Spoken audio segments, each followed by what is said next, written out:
Welcome to Hood Champion Boxing and Sports. In boxing, you find a way to win or you find a way to lose. This weekend, Ryan Garcia, Tank Davis, the big flop weekend. Normally we talk about the big fight weekend, which is what it is, but it's going to be a big flop when we talk about pay-per-view sales. And the reason I'm saying that is not because I don't want it to do well, is because these people are getting carried away with Ryan Garcia and Tank Davis and talking about this fight's going to sell 2 million pay-per-view buys, 2.5 million pay-per-view buys. This is going to outdo Evander Holyfield, Mike Tyson, Mayweather McGregor, Mayweather Pacquiao, 4 million pay-per-view buys. To that, I got to say, in the most respectful way, and again, kindly requesting that you hold your horses and let's not take it to the stupid. How is Ryan Garcia and Tank Davis going to even get over 750,000 in buys? Okay? First, let me tell you the first major problem. We've already talked about this, right? It's piracy, man. I've touched on this in another video. Now, don't quote me on these numbers I'm going to throw out to you, but, I'm going to throw some stuff at you that is a fact. Over the last couple of years, there's been a disturbing increase in piracy. There's been a disturbing increase in guys stealing live events, whether it's through illegal streams, through Firestick, or other methods. All right? Billions of dollars, man. I'm talking, those numbers I was looking at, I think it was like, 50-something billion in money lost. And this isn't just for boxing alone. This is just across all live events, pay-per-view events. And when you look at boxing, some of the boxing fans, it's not that boxing fans don't want to watch their favorite athletes fight. It's not like they don't want to, support them by being in front of a TV to watch it. They just don't want to pay for it. And let me tell you something. This price point of $85. That has a lot of people. That has a lot of people's heads ringing right now. You understand? But I'm gonna tell you this. That's like somebody who just got paid. Let's say that they get a monthly salary of, I don't know, man. Let's say $5,000 a month, right? That's about average, right? Say somebody's making $5,000 a month and they're hungry. And what they really want is a nice lobster dinner with a little shrimp, a little potato. Maybe they want a little Alfredo with it, and maybe sip on a nice little wine, right? But they don't want to pay for it because it's, say, $125 for that meal. They're like, oh, so expensive, so expensive. No way in the world would I pay that. But the same person would go during that day and be out and about and stop and get a Starbucks coffee and maybe one of them damn muffins for like $15. Then later while they're out and about, we'll probably buy some little crap that they really don't need, which is a nicety, not a necessity. So that's like another $40 or so. Then while they're out and about, the muffin and the little coffee's worn up so they get hungry, and they'll go buy some shit from Chick-fil-A. And that Chick-fil-A, that will rip your head off. So let's talk about another $25. And you look right there, we're damn near at $100 already.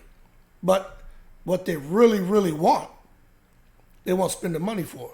But they'll come out there and take that same $100 and something and blow it across crap that they really don't desire.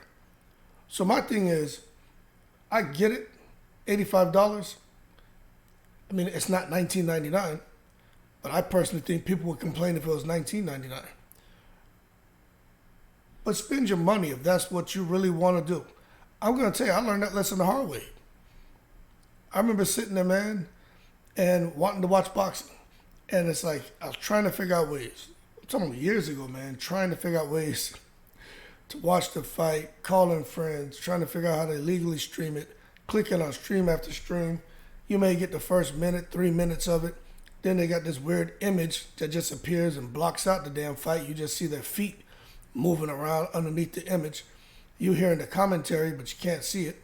I mean, shit, this isn't the 1960s where we all sit in front of a damn radio and listen to Howard Cosell talk about Muhammad Ali floating like a butterfly, stinging like a bee. Those days are over. You know what I'm saying? This ain't the 1920s where you got the family sitting around a little radio down in the damn cellar and everybody there listening to the commentary about the big fight. Everyone today should be able to find a way to watch this fight. If you're a fight fan, you must have fight fan buddies. Figure out a way. But I will tell you this, I'm not hating on anybody who has a Fire Stick and chooses to do what they have to do.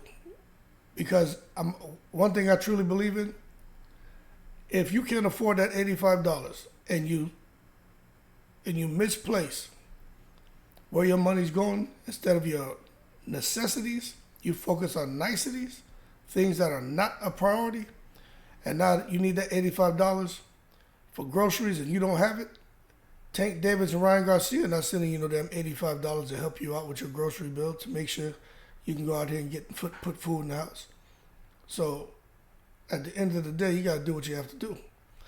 But for everyone out here for all the people out here who's saying this damn fight has the potential to do 2 million buys, even 1 million, I say how? You show me the proof. You know what I'm saying? Let's just understand a few things here about Ryan Garcia and Tank Davis, right? What pay-per-view event has Ryan put on that tells you that he does any number near 100,000? Okay? None. Gervonta Davis, what pay-per-view events has he been on where he's done any numbers over 300,000? None. Tank Davis fluctuates between, I think, like 100,000 and maybe he had an event do like over 200,000. Okay?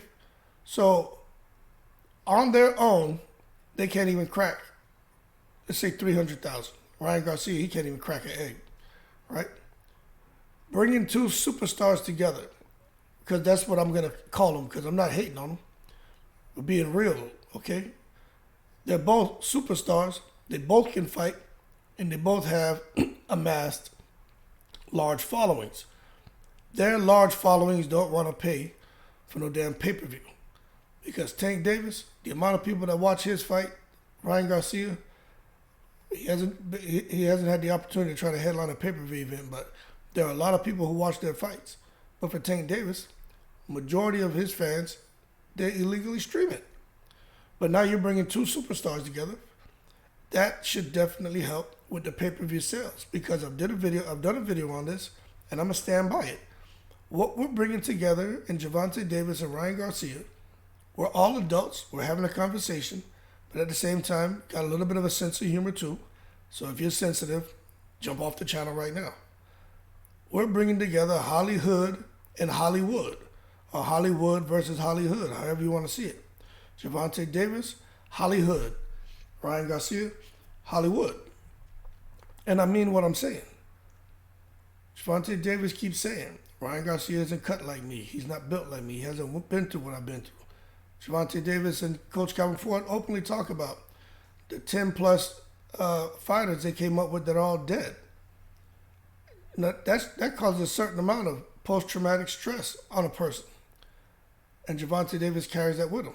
Ryan Garcia, he says he grew up tough, got bullied, talked about his big ears, the fact that when he speaks, if you listen carefully, it sounds like he has peanut butter in his mouth. Talks about how people still to this day bully him, say he's a social media star who can box, not a boxer who does social media. So Ryan Garcia to this day still feels like he's being bullied, like he's a victim, like he's an easy target. But nonetheless, when you bring Hollywood and Hollywood together, you are going to get attention. This fight is being promoted very well. There are a lot of A-listers across all walks of entertainment, from the movies to music to the fight world. Even politicians are aware that there's a huge fight about to take place between these two. That being said, if you ask me,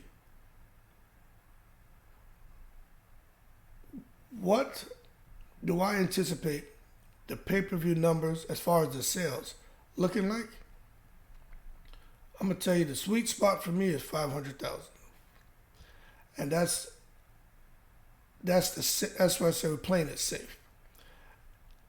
Maybe it could get to 750, but I just don't see that. Nobody's doing those numbers. Not even Canelo's doing those numbers.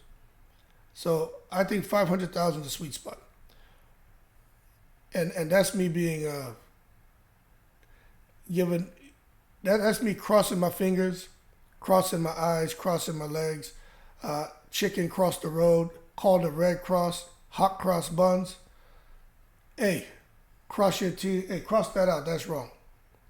There's a whole lot of goddamn crossing going on, you know what I'm saying? Just to give these guys a chance of getting to that number. But I'm going to tell you what, I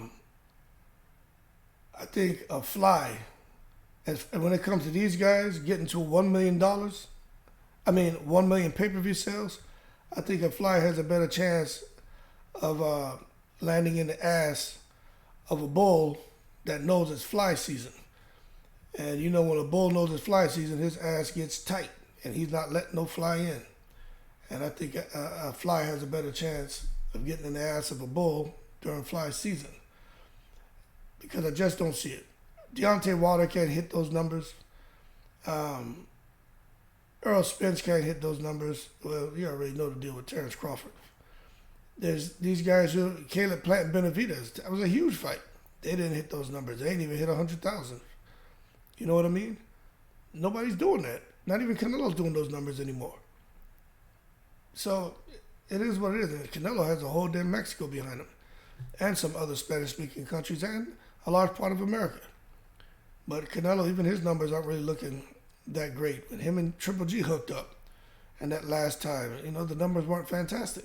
They were still better than what anyone else is doing, but what I'm getting at is, let's not take it to the stupid, thinking that Ryan Garcia and Tank Davis are going to come out here and just miraculously do these numbers that Oscar De La Hoya is out here trumpeting. But that being said, I expect this fight to be good. I'm looking forward to it. I don't think anyone will be disappointed if they spend their $85 on the fight. But at the same time, I just think if anyone out there is betting on Ryan Garcia and Tank Davis to do over 750,000, I'm just going to keep it real, 500,000 in pay-per-view sales, I think you're going to be disappointed that you bet your money on this fight doing those kind of big numbers. Because I just don't see it. And that's not me being a pessimist. That's me being a realist. Look, man, when we have these discussions, it's got to be rooted in substance. I can't sit here and root this stuff in hyperbole and me out here having wishful thinking. I would love to see all these fighters go on and make billions and gazillions of dollars. But it's not up to me. It's up to the consumer to spend their money. And you're already talking about people who love free 99, and this shit is far from free 99. You know, even at what Bob Arum is doing, where he's dropping the pay-per-view price down for, I think, Teofimo and Josh Taylor to like $29 or something, people are still not going to pay for it. So the price has something to do with it, but I think that's a very small part of what the overall problem is. The overall problem for fighters is that people have other ways to watch the fight and pay that money. And you know what it is? I'm going to tell you, this is crazy. Almost every one of these fighters has a Fire Stick, and they don't even pay for pay-per-view events. So why the hell should a fan sit there and support them when these fighters don't support other fighters? And these guys are making millions of dollars. Anyway, that being said, y'all keep cool. Shout out to the veterans on 7 continents. Not trying to be negative, just trying to be real. Let's not take it to the stupid. The big pay-per-view flop weekend is here. But hey, if it does $1 million, $2 million, I have no problem getting out here saying I had the big bowl of dumbass for breakfast and I took it to the stupid. But I don't think I'm wrong. Y'all keep cool in the breeze.